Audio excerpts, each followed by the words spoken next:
Hi, I'm Greg Hunter. This is the weekly news wrap up for March 24th, 2017, the WNW 277. Last week I told you, and the theme was somebody was lying about the spying. Remember that? It wasn't just a turn of a phrase. Somebody was lying about the spying. It turns out you have these headlines, after these revelations, Trump wiretap, in quotes, claim defunct, which means surveillance. Comey, no Obama wiretap. Oh, really? And also the joint statement, this is by the Senate Intelligence Committee, Burr and Warner. And remember this right here, based on the information available to us, we see no indications that Trump Tower was the subject of surveillance by any element of the U.S. government, either before or after Election Day. Lie, lie, lie. Lying about the spying. Here we go, and this breaks this week because of Devin Nunes, the ranking member on the House Intelligence Committee. Intelligence report revealed improper political surveillance of Trump transition team, and yes, even the president himself, reportedly. Again, Devin Nunes, he says the unmasking report vindicates Trump's claims on surveillance, wiretapping, in quotes. I mean, nobody, goes and cuts the red wire and the yellow wire, and nobody does that anymore. It's surveillance, is what we're talking about. And then this is coming up, and folks, this makes Watergate look like a squirt gun fight. Potential smoking gun showing Obama administration spied on Trump team, says the source. Nunes says his source, which he has to protect, has done dozens of reports and filed under the Obama administration while the Trump team before and after the election and before his inauguration. And what's on the mainstream press? They ignore this. They totally ignore this because they don't like the political narrative, or they come out in the ranking member Schiff on the Democratic side of the House and team investigating this is, I don't know if this whole thing can continue. Well, I guess not. I mean, we're talking about President Obama and his White House and administration and intelligence officials implicated in something that is orders of magnitude way unbelievable, 10 to the 10th power worse than Watergate. This has never happened before in history. And what they have is this terror attack. Okay, great. Okay, good enough. I understand it's a big story. Of course, Theresa May says this is not Islamic terror, which is an unbelievable joke. She's in fantasy land. It is. But nothing in the newspaper about this revelation from Nunes and revelations they're going to implicate the Obama administration over this and possibly the president himself. And what about the testimony this past week of Comey and Admiral Rogers at the NSA? I mean, the NSA is going to give this information up that implicates the Obama administration for the spying on an incoming president. And I want to just talk about this for a minute. Comey, who says, there's no wiretap, quote unquote, no surveillance, and yet he says that he has this ongoing investigation into this bizarre, bogus, completely disproven Russian collusion with the Trump administration. And I wondered why. He said there was no surveillance, but yes, there was. I mean, when you testify, and I want to get back to I wonder why part. It's about Clapper and Mike Burrell at the CIA in the Obama administration. But I wonder why Comey kept up with this crazy story about this collusion. Could that be just a premise for this incidental data collection? Could that just be a premise? He's supposed to tell the truth, the whole truth, and nothing but the truth when he testifies in front of Congress. He's under oath. And that slipped his mind? That there's no... Maybe I guess he's going to hide behind the fact that they were investigating this Trump collusion when here's why I wanted to bring up the point I wanted to bring up. I couldn't figure out why Morell and who's former head of the CIA, who endorsed Hillary incidentally, and also James Clapper, who sits on the set of Meet the Press and says, we didn't find any of that collusion. We didn't find, and I wonder why that they were doing that and why that didn't end it right then and there. Well, I took lots of notes, and I wonder if this was just a ruse. There's something that they were talking about on the air about reverse targeting, about making up a ruse so they could incidentally surveil, incidentally, data collection. What do they call it? Incidental collection of data. And they make up a ruse and they reverse target, so they just make up a story. Kind of like the Russian collusion with Trump. And then there's also reports of them putting malware on a Trump computer to make it look like it was communicating with the Russians. What? Like framing them? This is a deep, deep plot, and we've just touched the tip of the iceberg, but it looks bad. This is an unbelievable story to be ignored by the mainstream press. And yes, I know about North Korea and I know about the healthcare and all that. This is a huge story that's going to hatch babies. I mean, we're talking about implication that Comey may have perjured himself when he said there's no wiretap, in other words, surveillance, and yes, there was. I don't know how you get around that. He's supposed to be forthcoming, and it doesn't appear to me he was. But I took some notes. I just wanted to give you my notes that I've been collecting. And Nunez talked about how this data was legally collected. I'm not so sure if it was a ruse, a reverse, what do you call it, a reverse targeting. I'm not so sure, but let's just say it wasn't reverse targeting. Well, maybe they collected the data legally, but they didn't handle it legally, they didn't disseminate it legally, and they didn't unmask people's names legally. They're felony, and oh my gosh, somebody approved this data collection, somebody approved the releasing of it, somebody approved the unmasking. Lots of questions are going to have to be answered. Comey's going to have to come in and answer, hey, why did you say there wasn't any surveillance? Why didn't you come out and say there was incidental collection? And the next question would be, how incidental? Who released this information? Who had access to this information? Who unmasked these names? I mean, this is unparalleled in U.S. history that an incoming president is surveilled to undermine him and undermine his administration and embarrass him and to basically execute a soft coup against him and his administration. We're talking about Trump. This is unparalleled in American history.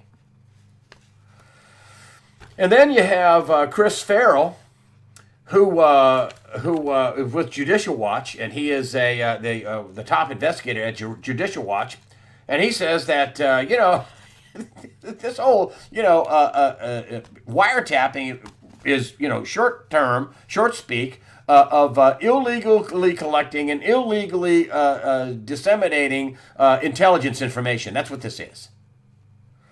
And he says that, there's a lot of questions for Admiral Rogers to answer, and also James Comey. But is this why I wonder that Mike Morell's like, wait, this is a Russian thing. This is nothing to do with this. And I wonder if that's why James Clapper said, it's not in our reports. I oversee all these people, and we didn't see any collusion with the Trump administration. Hey, it ain't me doing this. That's what it seems like to me. And Comey is sitting there going, well, we have an ongoing investigation. Well, if you're doing reverse targeting and it's a total ruse and you're collecting data illegally and disseminating it illegally and handing it over to the prior administration to undermine Trump, I guess you do have to have some sort of cover. But that's my analysis. We're going to find out what it really was. Comey himself sat in front of House investigators and said, well, I've been doing this in July. How long is this going to take? You still have this going on in March of the following year? And this whole thing was started because of this whole, phony report about Trump urinating on beds in Russia and his attorney, Michael Cohen, which was the wrong Michael Cohen colluding with the Russians. Didn't happen. None of it happened. None of it verified. False, all false. And this is how the FBI started this investigation. And then you have Clapper and Morrell. To me, no, you didn't. No, we don't have anything to do with that. No, that's not what they said. But what are they continuing that for? What are they continuing that story? There's no collusion with the Russians. That's what they're saying. And I wonder, why were they so adamant about that? Why didn't that stop that story right there? Boom. I'll tell you some other things too. I wanted to get involved with this too. And, Chris Farrell says, hey, listen, once they start asking these questions about, who unmasked this, who knew about it, when did they know about it? I mean, this is huge. And there's a small universe of people that would be surveilling and having access to the information that involved an incoming president-elect of the United States of America. And I think the reason why they were so hell-bent on doing this, why they were panicked into doing it, why they took this shot, they figured they could get something. They figured they could get something and knock Trump out either shortly after or shortly before Inauguration Day. That they thought they could knock him out. And I've been saying this for a while, the longer Trump stays in, the more powerful he will get. He will get more people in place. He will fire more of the deep state. He will remove more of the Obama people. He will find out more information. More people will come forward and say, hey, I'm not into this. That's how Nunes got his information. Now, he says it's a confidential source. Devin Nunes in the House of Representatives, who's heading up this House investigation into the whole Russian thing, and now it's turning into a investigation on illegal data collection and or dissemination, illegal unmasking, unlawful handling of confidential classified information. I mean, there's all kinds of stuff under the Espionage Act and everything else, and could involve perjury. It could involve a collusion inside the government of America, had nothing to do with Russia. And to me, it's just a monster story, a monster thing that's going to hatch babies. And he's kept this source, and he made the source prove where do you work, what kind of information you have. Let's see the documents. I want you to, because as a source with me, when I was as an investigative reporter, I made people prove. They couldn't just, hey, I want to be a confidential source. Well, who are you?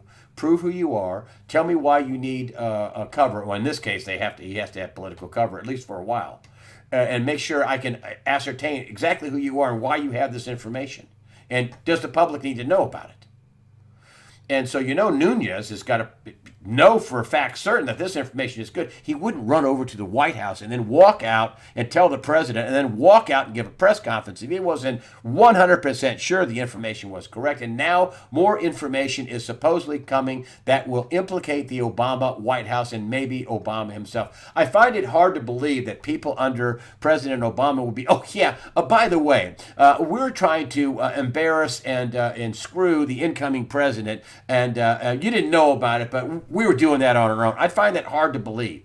I find that hard to believe Loretta Lynch was doing it, or the FBI was doing it, or the NSA, or any of these. I find it hard to believe that nobody at the top knew this was going on, especially in lieu of the fact that Obama has set up his own, organization for action in his compound 3 miles from the White House. We're doing all kinds of good stuff, so he says. The whole press is mum on that, just like they're mum on this information. It's just unbelievable information.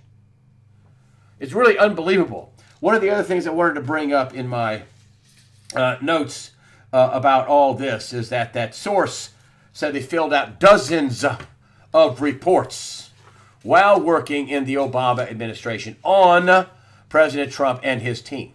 Dozens of reports. Whew, boy, this is a huge story. This is the Watergate on steroids of our time. And and Trump has a very little time really to turn things around. He really does have very little time, and I think this is what it's all about.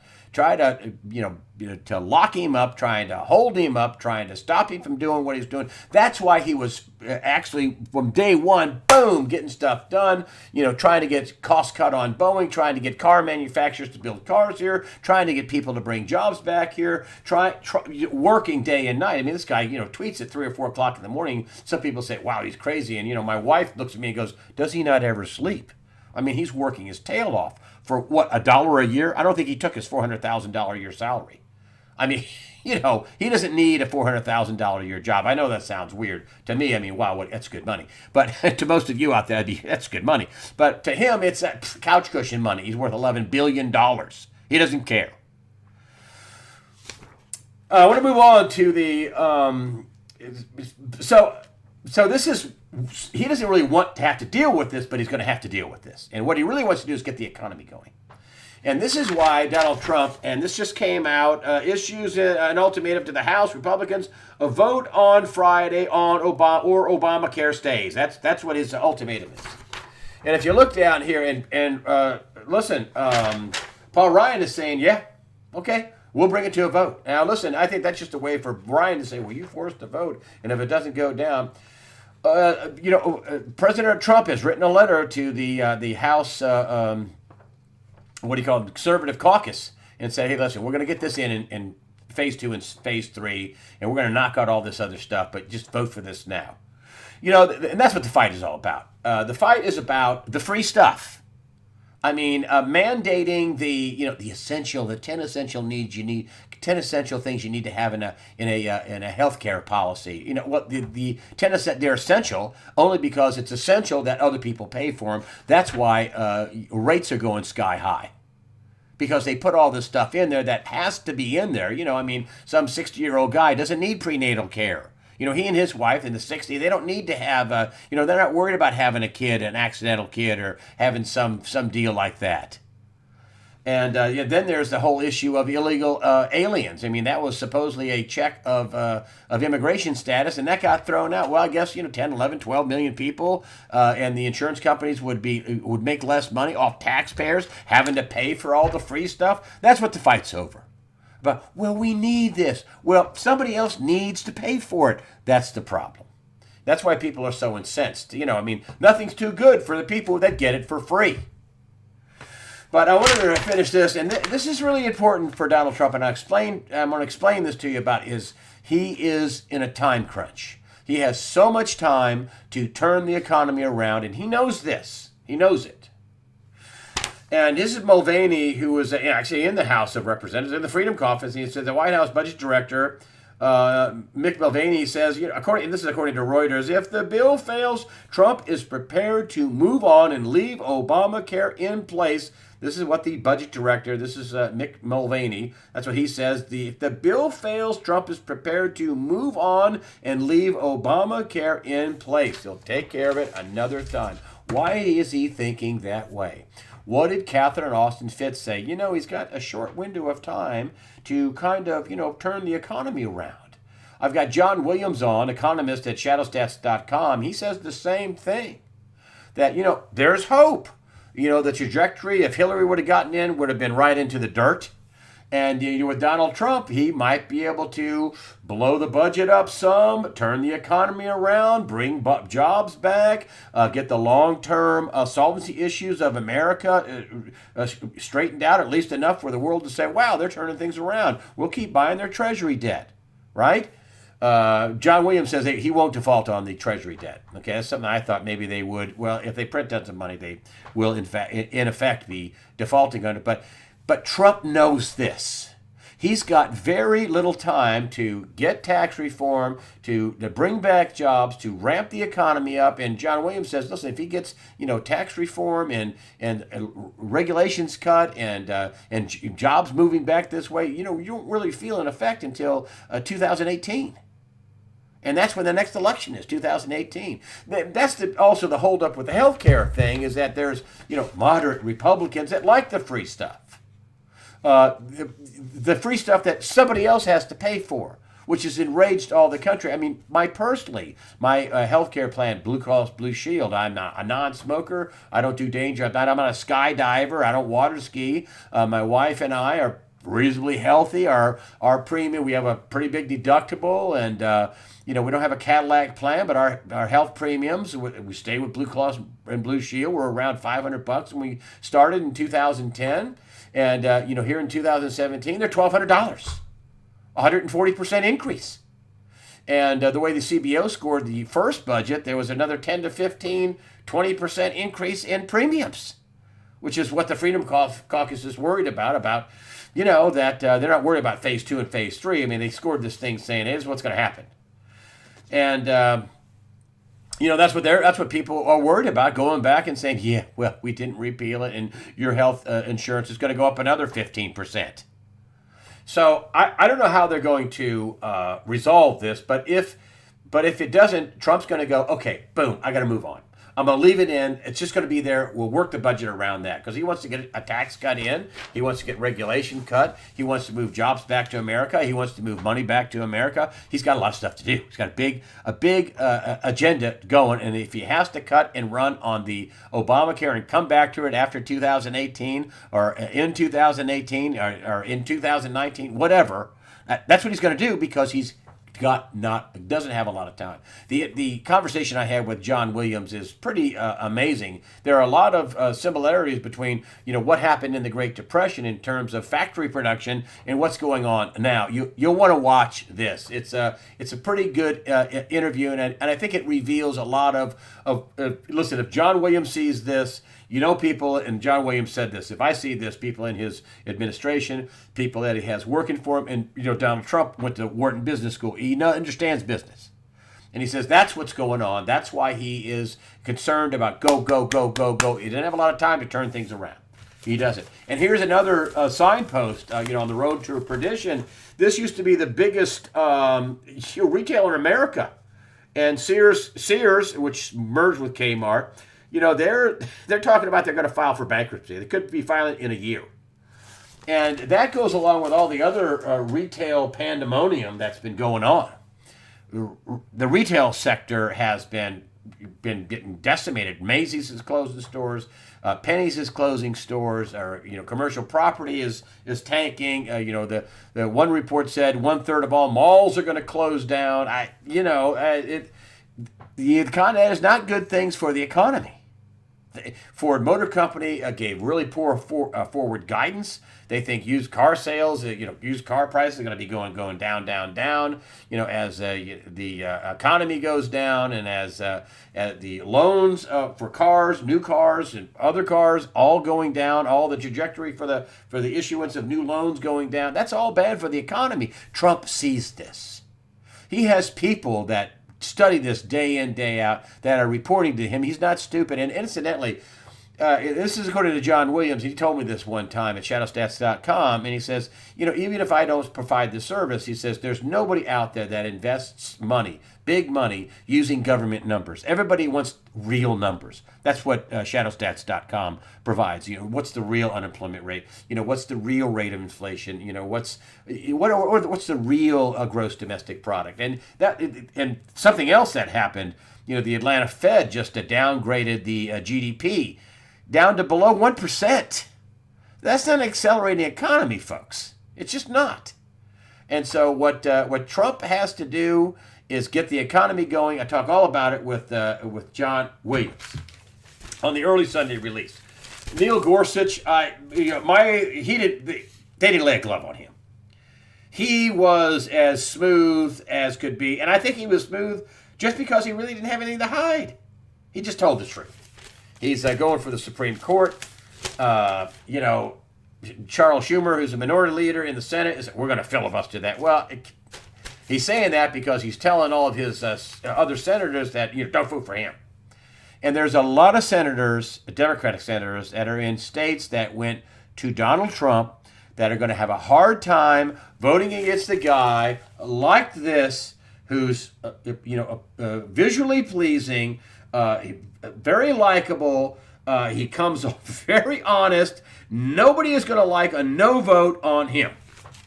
Nobody. I mean, Missouri, where I used to live when I was a kid, Claire McCaskill, I mean, she's freaking out. It went, that went to Obama the last time. That went to Trump. That state went to Trump this time.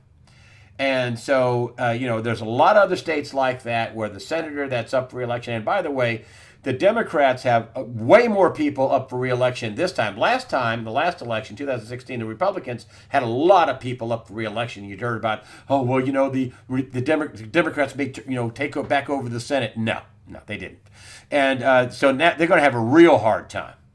Now, maybe if this healthcare bill implodes or the economy implodes, maybe they won't. I don't know. But I think the Democrats are not going to want to vote against Gorsuch. And even if they do try the filibuster that Schumer tried, he says he's going to, Mitch McConnell's going to cut that off. They're going to, use the, quote, nuclear option, and they're going to have a simple majority vote, period, the end, and Gorsuch is going to be in. And he's going to settle a lot of cases, like whether the president has the power to handle immigration, which he does, and a lot of other things. I want to get to this because I just want to mention something about it, and all the other news kind of sucked this up, and I think it's ominous and it's important, and I've got to say something about it, and it's about North Korea. I talked about it last week. North Korea is going to launch another nuclear test in the next few days. This is what officials say. This is according to Fox, and we already had Rex Tillerson say that we've had 20 years of failure. In the end, this is the end of the road for that kind of diplomacy that didn't work. It's not going to work. We had the North Koreans fire off 5 missiles which landed into the South China Sea to mock up some kind of a nuclear attack on Japan and our bases there and on Japan. Japan was talking first strike. I've heard that term first strike bantered around, a lot this week, and now not officially, but by a lot of people that were giving analysis about a first strike. This first strike could be nuclear. We're not going to get into a long ground war on the Korean Peninsula like the 50s. This is going to be, the part 2 of the Korean War, even though there was never been really a peace agreement.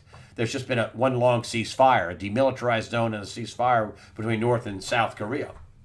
I don't know if China is going to try to put the kibosh on that, or if China is going to try to, get some concessions out of the U.S. Like, well, I'll tell you what, you just leave us alone in the South China Sea, and we'll put a lid on North Korea. I don't know. We're flying bombers over the South China Sea, and China is giving warnings that don't do that. And, could China tell the North Koreans, go ahead and flood the zone?